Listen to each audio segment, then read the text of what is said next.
आज का विषय है योग ध्यान मेडिटेशन में राजयोग अवस्था। आप सभी अच्छी तरह से जानते हैं, समझते हैं, अनुभवी हैं। राजयोग अवस्था योग के मार्ग में, ध्यान के मार्ग में, मेडिटेशन के मार्ग में परम आवश्यक है। राजयोग अवस्था माना वह योग, वह अवस्था जिसके द्वारा आप राज्य अधिकारी बनते हैं, आप मन के राजा बनते हैं, आप इंद्रियों के राजा बनते हैं।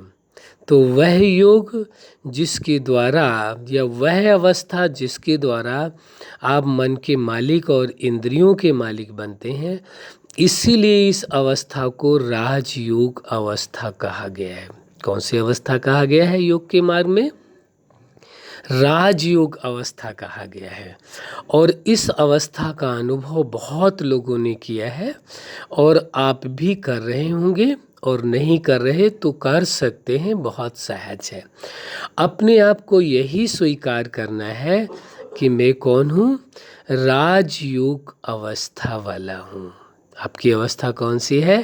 राजयोग अवस्था है, यानी मन पर राज्य करने वाला, इंद्रियों पर राज्य करने वाला, प्रकृति पर राज्य करने वाला, अपने स्वभाव पर राज्य करने वाला।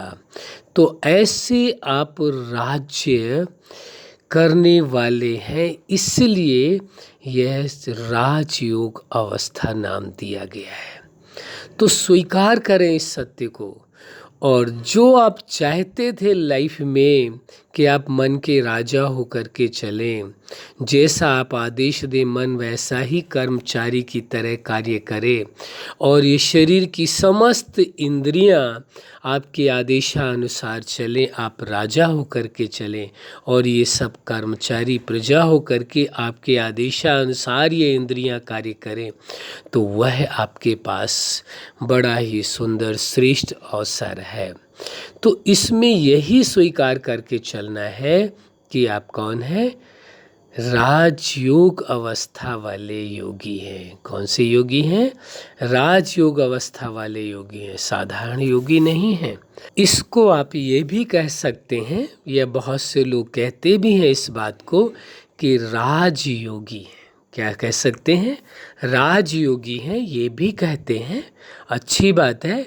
लेकिन वास्तव में एक अवस्था भी है जिसका नाम है राजयोग अवस्था, यानी राज्य करने वाली अवस्था। वह अवस्था योग की कि जिसके द्वारा आप मन और इंद्रियों के राजा बन जाते हैं, राजा बन करके रहते हैं, वह अवस्था, इसलिए इसे राजयोग अवस्था भी नाम दिया गया है।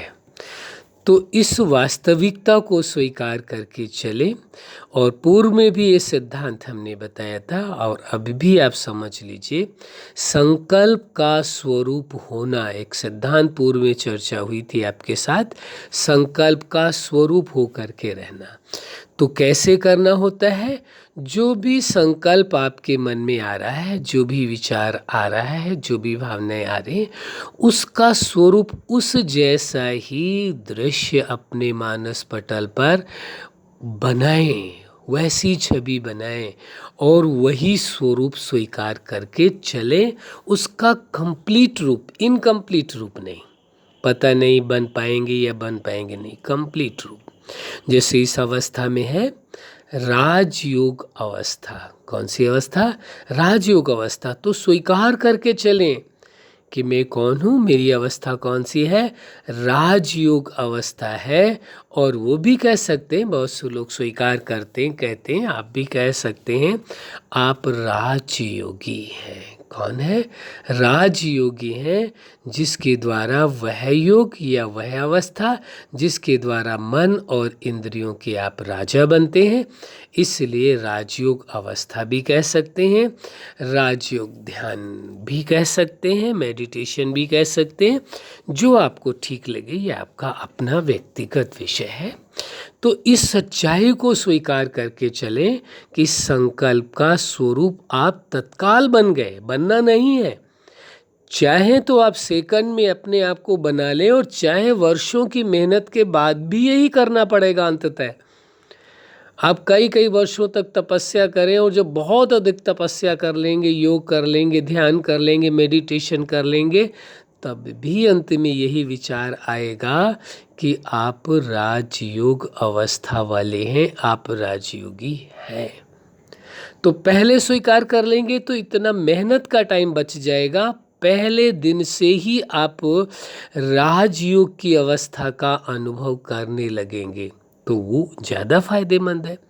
क्यों बहुत मेहनत करने के बाद फिर भी यही स्वीकार करना पड़ेगा, और जब स्वीकार करेंगे तभी अवस्था आपकी टॉप ग्रेड पहुंचेगी, यानी राजयोग की अवस्था को प्राप्त करेंगे जब आप स्वीकार करके चलेंगे। और तभी जब राजयोग की अवस्था में आप सफल होंगे तभी आप मन और इंद्रियों के मालिक होकर के रहेंगे। ये नहीं है कि पहले मन और इंद्रियों के मालिक बनेंगे इसके बाद राजयोग का अभ्यास करेंगे या राजयोग अवस्था तक पहुँचेंगे, नहीं। हाँ, कहीं किसी को कोई भ्रांति हो सकती, वो व्यक्तिगत विषय हो सकता है कि योग के मार्ग के लिए आपको पहले से पूरी तैयारी की आवश्यकता है। आपके अंदर मन की एकाग्रता चाहिए, मन आपके कंट्रोल में हो, इंद्रियां कंट्रोल में हो, तब जा कर के आप योग कर सकते हैं या ध्यान कर सकते हैं या मेडिटेशन कर सकते हैं। कहीं ये भ्रम पैदा होता है तो ये व्यक्तिगत विषय हो सकता है, लेकिन सच्चाई ये है कि यदि आप योग के मार्ग पर चलते हैं, ध्यान के मार्ग पर चलते हैं, मेडिटेशन के मार्ग पर चलते हैं, तब आप राजयोग की अवस्था को प्राप्त करते हैं, तब राजयोग की अवस्था को प्राप्त करते हैं और तब आप मन और इंद्रियों के मालिक बनते हैं। और यदि आप मन और इंद्रियों के मालिक पहले ही हैं, आपके नियंत्रण में है, तो फिर योग की आवश्यकता इस पर्पज के लिए नहीं रह जाती है। किस पर्पज के लिए? राजयोग अवस्था के लिए नहीं रह जाती है। फिर किसके लिए रह जाएगी? रह जाएगी उस परम सत्ता के साथ अनुभूतियाँ करने की, उसके साथ संबंधों का अनुभव करने के लिए, उसके साथ और जो अनमोल प्राप्तियाँ हैं उनको पाने के लिए रह जाती है, न कि राजयोग अवस्था के लिए रह जाती है। वैसे जहाँ तक हमारी समझ में है, हमारी जानकारी में है, हम यही जान पाए हैं, समझ पाए और हमारे अनुभव का विषय है कि राजयोग की जो अवस्था है वो योग के द्वारा, ध्यान के द्वारा, मेडिटेशन के द्वारा प्राप्त होती है। और वो भी तब प्राप्त होती है जब आप स्वीकार कर लेते हैं इस बात को कि आप राजयोग अवस्था में हैं, तभी। क्योंकि जैसा आप सोचते हैं, सिद्धांत कहता है, वैसा आप बन जाते हैं। जब आप राजयोग अवस्था में तो राजयोगी बन जाएंगे, और जब आप राजयोग की अवस्था में नहीं है तो योग आपको बहुत मुश्किल दिखाई देने लगेगा। तो ये तो सिद्धांत है, संकल्प का स्वरूप होना। यह तीसरा सिद्धांत भी इसमें लागू होता है, जिस चीज़ का जितना महत्व देते हैं वो उतना प्रभाव डालती है।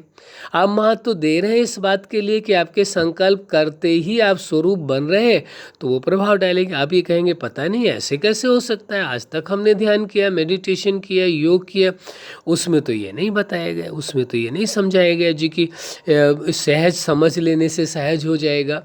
नहीं, सहज है ही ये। योग का मार्ग, ध्यान का मार्ग, मेडिटेशन का मार्ग कठिन होता ही नहीं, हो ही नहीं सकता, कठिन प्रश्न नहीं उठता है। क्यों? क्योंकि ये सुप्रीम सत्ता से रिलेटेड मैटर है। जो विषय उस सुप्रीम सत्ता से संबंधित है, उस जगत नियंता से संबंधित है, वो कठिन हो कैसे सकता है? वो तो कठिन को सहज कर देता है, तो फिर कठिन कैसे होगा? उसके सानिध्य में जाने से, उस सुप्रीम सत्ता के साथ मेडिटेशन करने से, योग करने से, ध्यान करने से ये मार्ग कठिन हो कैसे सकता है? जैसे ही मन आपका उसके पास पहुंचता है, आप टच में आते हैं सुप्रीम सत्ता के, वैसे ही आपके लिए सब कुछ सहज हो जाता है। आप में वो सामर्थ्य, वो शक्ति आ जाती है। इसलिए इस वास्तविकता को समझ करके चलना है कि धर्म का मार्ग हो या सत्य का मार्ग कहें या योग का मार्ग कहें या ज्ञान का मार्ग कहें या मेडिटेशन का मार्ग कहें या ध्यान का मार्ग कहें या प्रार्थना का मार्ग कहें, कोई भी मार्ग आप कहें या भक्ति का मार्ग कहें, कि ये मार्ग कठिन है, ये कोई मार्ग कठिन नहीं है। ये सबसे सहज से सहज से सहज, जितना सहज आप इसमें शब्द जोड़ते चले जाएं, इतना सहज है। बस स्वीकार करने की बात है। यदि आपने स्वीकार कर लिया कि कठिन है तो आपके ऊपर मनोवैज्ञानिक प्रभाव हो जाएगा, आपके लिए कठिन हो जाएगा। आज स्वीकार कर लेंगे ये सहज है तो आपके ऊपर मनोवैज्ञानिक प्रभाव होगा, आपके लिए सहज हो जाएगा। इतना सहज और कठिन बनाने के बीच का अंतर है। अब ये आपकी मर्जी है, जैसा आप ठीक समझे। आप यदि चाहते हैं इसे सहज करके आपके जीवन में आए, सहज होगा। कठिन चाहेंगे, कठिन होगा। तो ये राजयोग अवस्था है। कौन सी अवस्था है? राजयोग अवस्था है। तो इसमें क्या बनते हैं आप? मन के राजा, इंद्रियों के राजा, प्रकृति के राजा, अपने स्वभाव के, नेचर के राजा, मालिक। आपके आदेश के अनुसार ही आपके कर्मचारी इंद्रियां कार्य करेंगे, मन कार्य करेगा। केवल स्वीकार कर लेने मात्र से, स्वीकार करके और आप मेडिटेशन करते हैं, ध्यान या योग करते हैं। स्वीकार करने से मनोवैज्ञानिक प्रभाव आता है और मेडिटेशन करने से, ध्यान और योग करने से वो सामर्थ्य आती है, वो उस परम सत्ता जैसे गुण आपके अंदर आ जाते हैं। ये सबसे बड़ा फायदा होता है। इसलिए इस सत्य को स्वीकार करके चलना है। अच्छा, आप अपने जीवन में सफलता के शिखर तक पहुँचें। आज का विषय था योग, ध्यान और मेडिटेशन के द्वारा राजयोग अवस्था का अनुभव करना। आप सदा राजयोग अवस्था में रहें और 100% सफल रहें इसमें। यही हमारी हार्दिक शुभकामना है। सदा खुश रहें, मुस्कुराते रहें। धन्यवाद।